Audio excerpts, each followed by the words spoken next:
Hoje em dia, em pleno século XXI, a gente vive uma época onde vários tabus sexuais estão caindo. É claro que algumas coisas ainda são bastante rechaçadas, são bastante tabus, mas o fato é que o sexo livre, ou seja, você poder escolher um parceiro, até o sexo casual, ou seja, você vai numa balada, você conhece alguém, gostou dessa pessoa, você quer, ela quer, e vocês vão para o motel e tem uma relação. Ele é comum, normalizado e para a grande maioria das pessoas, isso não é problema nenhum. Mas será mesmo que isso não é um problema? Esse é o assunto do nosso vídeo de hoje, da nossa pausa para o café com Mário Mancuso. Curta, compartilhe e vamos para mais um vídeo.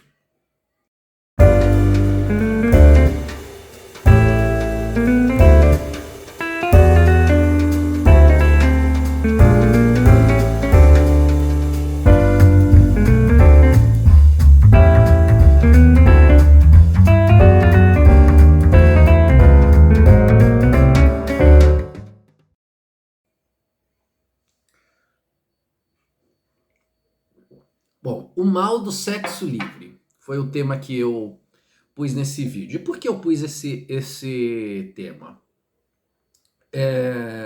Por que eu resolvi falar sobre esse assunto?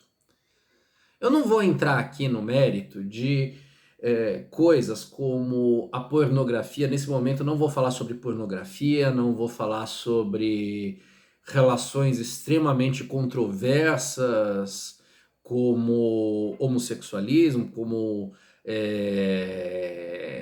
incesto, sexo com pessoas menores de idade, menores de 18 anos, eu quero dizer, tá? Na pedofilia não vou nem falar em sequer, né? Não é esse o caso, eu estou falando sobre as coisas comuns, as pessoas comuns, um homem, uma mulher, adultos, livres, vacinados, pagadores de impostos e que resolvem, podem ser namorados, podem não ser, podem ser amigos, podem ser das pessoas que se conheceram numa balada e estão afim e resolveram. É sobre isso que eu quero falar, a normalização do sexo livre. Qual que é um problema? Isso é uma questão na qual por muito tempo eu tenho refletido muito, até porque é uma situação na qual eu formei uma opinião que mudou ao longo dos anos, né? E justamente para tentar entender, primeiramente, por que que existe uma...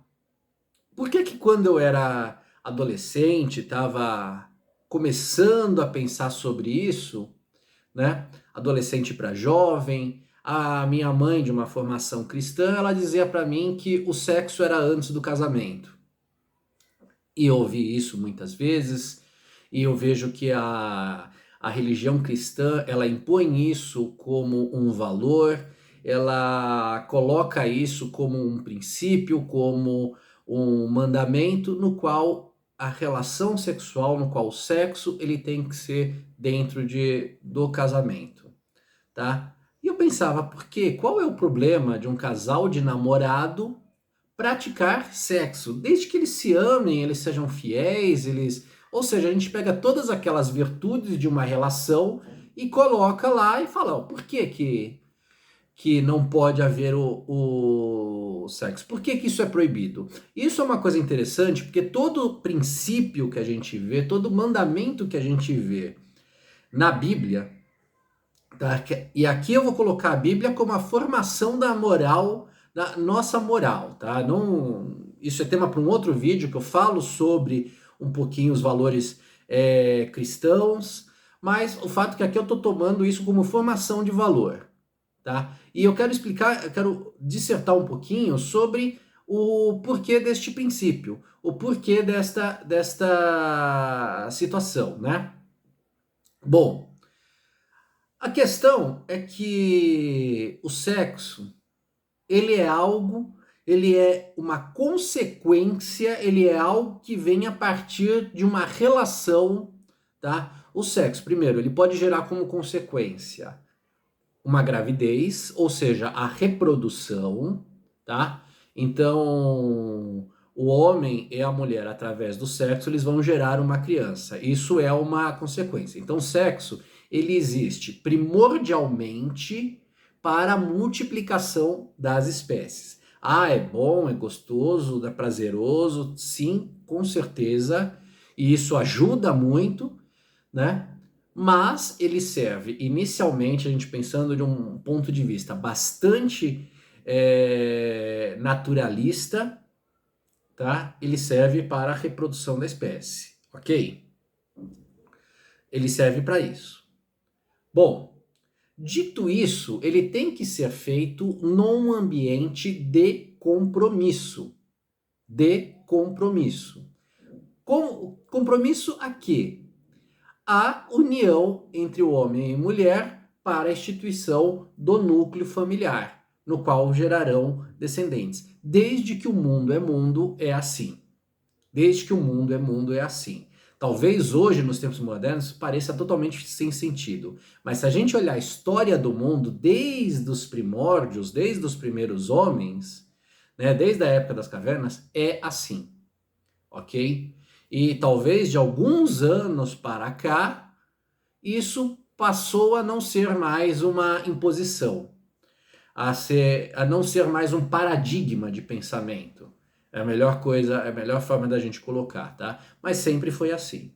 Então, dado que é um compromisso, ele tem que ser firmado de algum modo. Ele tem que haver um marco para firmar este compromisso. No namoro não existe um marco de compromisso. Ah, mas eu uso aliança de compromisso. Não é. Isso é uma baboseira que inventaram aí para vender anel de prata.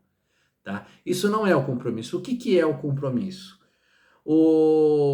Você firmar um contrato em cartório, você ir numa igreja reconhecido perante o pastor, o padre, seja qual for a autoridade sacerdotal, e a sociedade, por isso você tem convidados, você tem padrinhos, ou seja, testemunhas. Então você está firmando um compromisso. E a gente tem todo um lado ritualístico que visa justamente tornar isso uma questão sacramentar este ato, ok? Se você está só namorando, você não passou por isso. Então, sempre tem aquela portinha aberta, aquela possibilidade de você sair, tá? Aquela possibilidade de você desistir, aquela possibilidade de você separar e não existe mais o núcleo, não existe mais o casal, não existe mais a família, tá? Isso no caso pensando de uma gravidez, ok? Então, essa é a primeira coisa.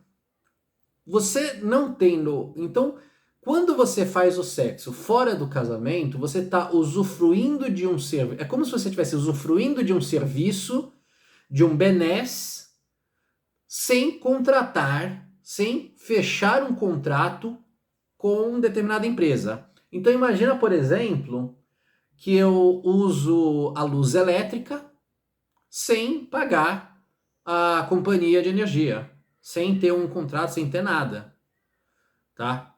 O que eu vou estar fazendo? Eu vou estar roubando, eu vou estar usando indevidamente o serviço daquela empresa, defraudando, né? É o termo correto. Então o sexo ele é uma forma de defraudação, né? Uma vez que ele acontece sem o compromisso da união. E esse compromisso ele tem que ser firmado e não é simplesmente entre o homem e a mulher, sozinhos, em casa, tal. Não, ele tem que, porque isso não legitima, depois pode ser negado. Quando você firma um contrato num cartório, ou seja, você casou no civil, ou você chama um monte de pessoas, você chama uma autoridade espiritual, se você acredita nisso, né? E você firma perante as pessoas, depois você dizer que não foi feito, é muito mais complicado, certo? É muito mais complicado. Então não pode negar, pô, mas eles casaram, todo mundo foi no casamento, agora ele vai falar que não casou, que não tinha nada com isso, né? Então, a gente tem essa percepção, né, na qual a gente tem que entender, então, por que existe este compromisso, primeiro, do casamento para o sexo ser feito depois. E aí a gente tem um outro ponto de vista que é o seguinte: o sexo ele é feito para quem? Se a motivação para o ato sexual for o próprio prazer, então é um ato individualista no qual a gente busca satisfazer um desejo do nosso próprio corpo, da nossa própria carne, tá? Ou seja, a gente está usando a outra pessoa para obter prazer para nós mesmos, tá? Isso de uma forma bem consciente, não estou entrando num juízo de valor. Então você pega um homem, uma mulher, eles se encontraram numa balada, estão lá, tudo, se olharam, pintou um clima, né? Como diz a linguagem popular, teve a química, resolveram conversar, se beijaram, vamos esticar? Vamos, foram para o motel, um tá buscando a sua satisfação no outro, tá? Ou seja, a gente reduz um comportamento que ele faz parte de todo um contexto sacro espiritual para simplesmente uma satisfação pessoal. Ou seja, eu acho que é razoável a gente dizer que a gente reduz a nossa intelectualidade, a nossa cognição e a nossa espiritualidade a um comportamento animal, a um comportamento de satisfação das nossas necessidades carnais, das nossas necessidades naturais, do nosso instinto, ok? Nós buscamos, simplesmente nós reduzimos, claro que com todo um conjunto de adornos para parecer que isso é legítimo, mas o fato é nós reduzimos todo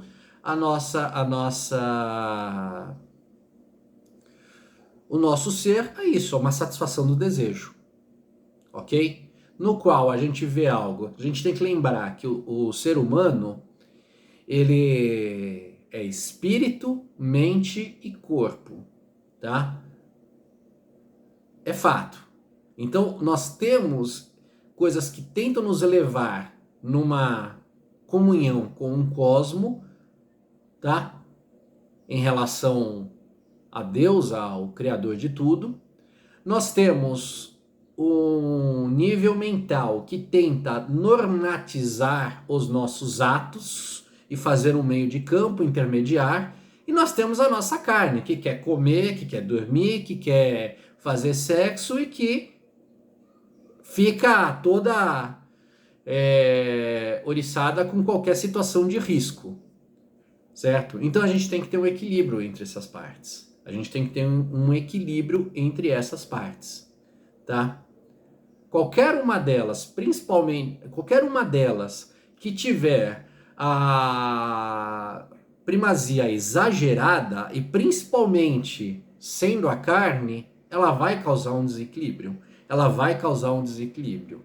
E daí que a gente abre a porta para outras coisas que nos aproximam dos animais e nos afastam de Deus, ou seja, de uma percepção elevada. Tá? Então são esses tipos de coisas que a gente tem que ter. Então o mal do sexo livre é isso. É justamente a gente não ter a compreensão de todo o compromisso em relação às coisas e a mesma falta de compromisso que a gente tem em relação a entender que uma coisa tão séria quanto o ato sexual, ele se torna banal, que ele pode ser feito a qualquer momento, com qualquer pessoa, qualquer dia, em qualquer lugar, né? E a gente escuta várias histórias que corroboram para essa crença, né? Ele também contamina outras percepções, então outras coisas vão se tornando banais. E aí a gente se encontra no mundo sem sentido, sem base, sem significado, onde a gente sobrevive dia a dia, né? Simplesmente satisfazendo o nosso instinto. Tá? Então hoje eu comi, legal. Amanhã, sei lá, amanhã é outro dia. Amanhã é outro dia. E a gente vive isso em relação a todas as coisas, tá? A gente vive isso em relação a todas as coisas. E a gente vai tendo uma desconexão com a grande realidade que a gente não vê, mas que existe, que é o intangível, que é justamente o nível espiritual, tá? E o nosso papel, e aí eu tenho que entrar na minha crença cristã, ao dizer que nós somos criaturas de um Deus que criou todas as coisas, que criou o céu, que criou a terra, que criou o universo, que criou o átomo, que criou tudo, inclusive eu e você. E a gente perde esta percepção de criatura para ter uma percepção de protagonista de uma vida que ocorre a partir da satisfação do nosso próprio umbigo, tá? Então imagina todas as pessoas, uma sociedade que vive desse jeito, onde que ela vai parar? Então eu agradeço aí pela sua atenção, curta, compartilhe se você gostou desse vídeo, se inscreva no nosso canal e deixe aí a sua opinião, vamos debater, né? Deixa a sua opinião aí nos comentários aí. Muito obrigado e até o próximo vídeo.